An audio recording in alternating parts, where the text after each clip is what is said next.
And then on top of that, do we pour the bottle of wine at our BYOBs or do we open it and leave it on the table?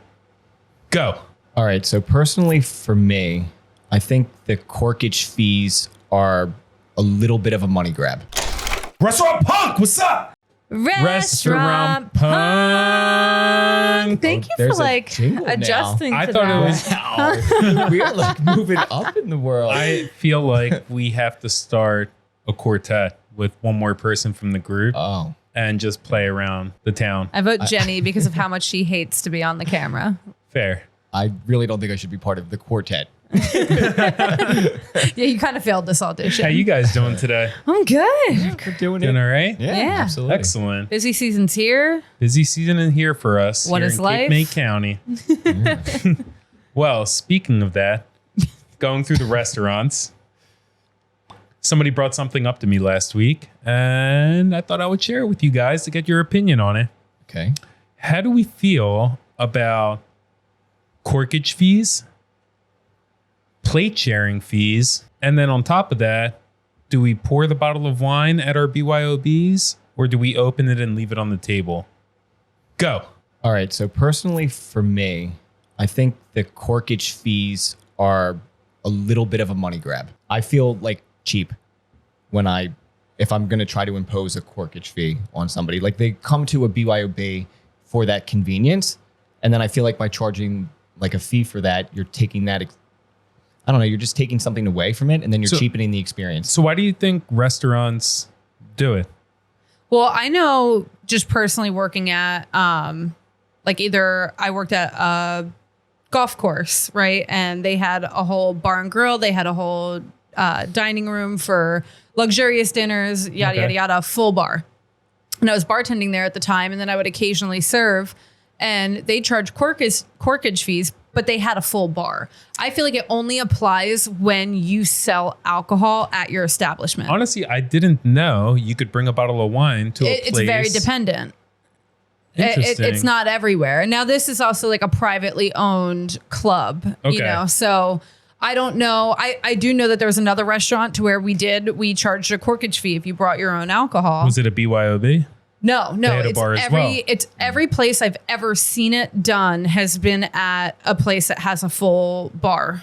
However, I agree with Nick. Like, okay, I'm already going out of my way. I'm buying the wine. I'm bringing it to a BYOB, and now you're going to charge me for what? Because you're going to pour my wine? You're going to open it up for me?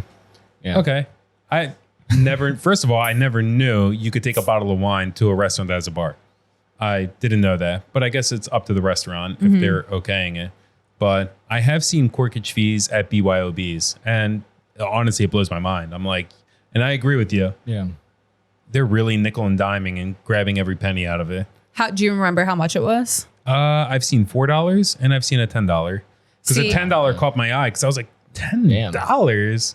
See, when I worked at the restaurants or the golf course, it was like a $40 to $50 corkage fee. Like you're not going to buy our alcohol and you want to bring your own. Wow. Then yes, we're going to charge you like out the ass for you to bring your own. In that context, it makes sense because you're at the club, right? You have alcohol there, and then now you want to bring in outside alcohol. So I mean, you're not buying the alcohol from them, so that makes more sense. That's just my take on it. Like I wouldn't. And again, like are you charging me to pour the wine, which leads into at BYOBs? Right.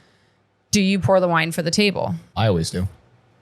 I think it just adds something extra to the guest experience. Guest comes out, I always open up their bottle of wine, and then I always ask, red for you, white, and I pour the wines for everybody. Absolutely. Yeah. I get so mad. I went to a nice Greek restaurant in Philadelphia. I'm not going to say the name, but it was fine dining, but it was a BYOB. And we brought wine, and they opened it up for us and walked away. And I was like, lazy. Like, take that extra step. Like, treat me. Ask us who would like the red, who would like the white, blush, whatever. Like, I want them to pour it. I want my servers at the restaurant to pour the wine for the table. Well, I'm not saying you. So if it's a two-top that comes in, right? And even if they have two bottles, and I know one person's drinking red, one person's drinking white, whatever, or they're both, just dabbling depending on what they're going to get. I will do the first pour. right? So if they're sitting down and it's a 2-top and I'm like, do you mind if I pour for you? I'll pour the wine for them. I don't proceed to pour the wine for the rest of the night. Oh, I'm sorry. Absolutely. No, I thought you meant when you first crack open the wine at the table. No. Oh, throughout the night, I don't care. Because you legally can get charged for over serving at a BYOB. Now, to that point as well, if I see a couple who comes in and they've been at the beach all day and then they went to the wineries and then they did this and then they came in and they're already buzzing, I will not pour their wine. I would say for any fine dining establishments that are BYOB, and you know what? Honestly, thinking about it, we don't even do this at Petunia. Sometimes when I worked at George's place with Nico or whomever, people used to ask, do you mind letting the wine breathe before you pour it? And I got into the habit of asking the table, would you like me to pour the wine for you? Or would you like it to breathe for a couple minutes before pouring a glass for each of you? And that's why I usually ask, like if someone sits down, I always say, do you mind if I pour for you? And sometimes people will be like, oh no, we're just going to let it breathe for a minute. Or they're like, yeah, go ahead, pour it up. Yeah. But again, if I see someone who's already drinking, then I'm like, here you go. Yeah. It's on you. I'm not getting caught up. Yeah. But also to the same degree, if there is a 9-top that walks in, not even a 9-top, if there's like 4 to 6 people that walk in and they have like 6 bottles of wine, I ask which they would like me to open first, and I let them do it at their. I'm not going to be like you, because you have 5 different bottles. Yeah, like I don't want to raffle it off. I'd rather them. It's almost like, okay, we're all sitting down. Like, can I pour it for you? And I feel like that's a connecting moment for them. So I don't pour the wine for big tops. Fair, and I always enjoyed opening the wine at tables, because it gave me time to gauge the table, to talk to them. Absolutely. To see, are they talkers? Do they want to talk to me? Are they keeping it within themselves? It gives me a good idea of where I'm heading for the rest of the night. Also, literally just to go through like additions and other things, giving them like a rundown of the menu. Like I always do that as I'm opening the wine, just to create that moment of connectivity. Is that? Yeah, absolutely. Is that a word? Connection? Yeah. I don't know. Education, connection. But yeah, so that's why I'm so hit or miss on pouring the wine, because the other day we had a 4-top come in and they brought wine and they were blitzed. Best table, by the way, like had a great time with them, but I am not going to be responsible if anybody comes in and they've already been drinking and then I pour it, boom, they go to pull out of their parking spot, they hit a car and they're right in front of our business. I don't think all the viewers out there actually know that if we do pour the wine, you are responsible. Liability falls upon the restaurant at that time. So it's just one of those details that's not really thought about, but bring it to your attention. Yeah. But just taking one more step to the last question, how do we feel about plate sharing fees? Because I've seen them vary from $4 to $12. Yeah, I think it's, again, like you said, nickel and diming. I think it depends on where your price point is. So if hold on, before you continue. Yeah.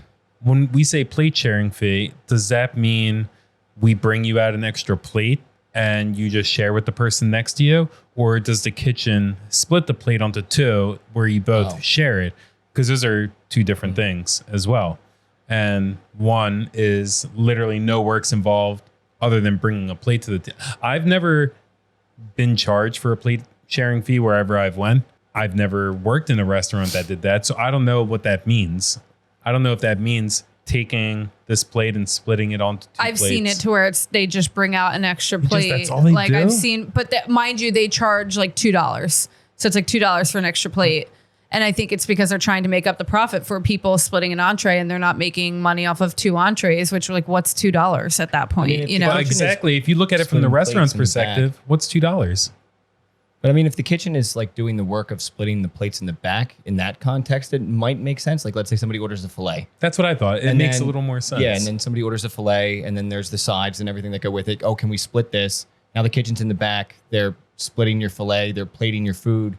So in that context, it might make sense. Let's say you have a restaurant doing, I don't know, say $100,000 a year, right? Mm-hmm. How many people are going to come in and split plates, realistically? 30, 50 people? Right. 100 people through the year, right? Yeah. Does that $200 over the course of 1 year, what is that? 89 cents a day? Right. Is Is that a difference? Because when I look at that on the menu, all of a sudden I start thinking to myself, what type of restaurant this is? Yeah. You know? Well, So I think it's the from that same restaurants that perspective, it wouldn't just charge. be the $2 per person because that person now has to buy another plate. So out of all those people, No, they don't have to. right, Like, they can still split the plate without that $2 if they didn't charge that $2 fee. right. Well, I think it's trying to discourage the people that do charge are trying to discourage that, right? So they want you to buy the other plate as opposed to just like sharing it at your table. So that's why charge the $2, buy the extra plate. I don't know. For me, I think it's kind of cheap. Yeah. And it's like money I mean, grabby again. I think it's hard because I don't know where it would apply to better. Like for us, we're a small BYOB. Yeah. We have 28 seats in our restaurant. Our our kitchen is literally the size of this set. Yeah. And I feel like it's more of a pain in the ass for us to do it, but I would never do it. You know what I mean? And I feel like if it's a big corporation or like a big restaurant and they did it, then it's just like, okay, you make how much money? Exactly. You're a corporate. And I don't see an upside to it. No. I really don't. Whether you're a small BYOB or just like you said, you're I don't know, an Applebee's plate sharing fee for $2. Really, you make like $1 billion a year. Right. Really, plate sharing fee. Your margaritas are $2 on a Sunday anyway. Yeah. You know? Don't charge me $2. They charge drink sharing fees? Ooh. Drink sharing Is that fees. a thing? You know, you buy like the giant margarita cup. Can we just get For a like place with a $25? liquor license just so we can have a drink sharing fee on the menu and kind of stir the pot? See what happens. The drink sharing fee. Well, we if could you do- take a sip of his Miller Lite, you owe us $6. But that's more than the beer. I don't care. Get your own. Drink more. We're responsible for you. How did you open up as many restaurants as you have with I this don't kind know. of? Because we have a lot of conversation pieces at our places. Oh God! But you But, know, it's okay. just I think that any kind of additional fee, like corkage fee for BYOB, is just bullshit. Sorry if you're doing it, you're cheap as hell. Like you're already making them go out, buy the wine, and then what? You're going to charge them $5 to open it and pour it. Imagine having a corkage fee, a plate sharing fee, and then opening their wine and leaving it on the table and walking away. I bet We'd you be there's a rolling lot in of the places dough. out there doing that. I bet you there's still a lot of places doing There that. probably are. Sorry, it might work for you. I don't know. But yeah, no, all good points. All good points. I just I think it's cheap. I think it's cheap I think it's too. tacky. Yeah. Don't do it. And Don't do it. make Stay sure away. you don't overserve, even if you're at a BYOB, because you can get screwed. It falls upon you. Guys, thank you for this. Yeah, absolutely. It was a little educational for me as well. Yeah, I think I learned something too. Excellent. Yeah. Also, your legs look great today. Oh, damn it. Noelle, Big Dick Nick, Peter, Pete. Petey Pablo, Petrie. Just Pete. Petrie. Thank you guys for joining us. Till We're next out. time, Restaurant Punk. stay classy. What you got? What do you want?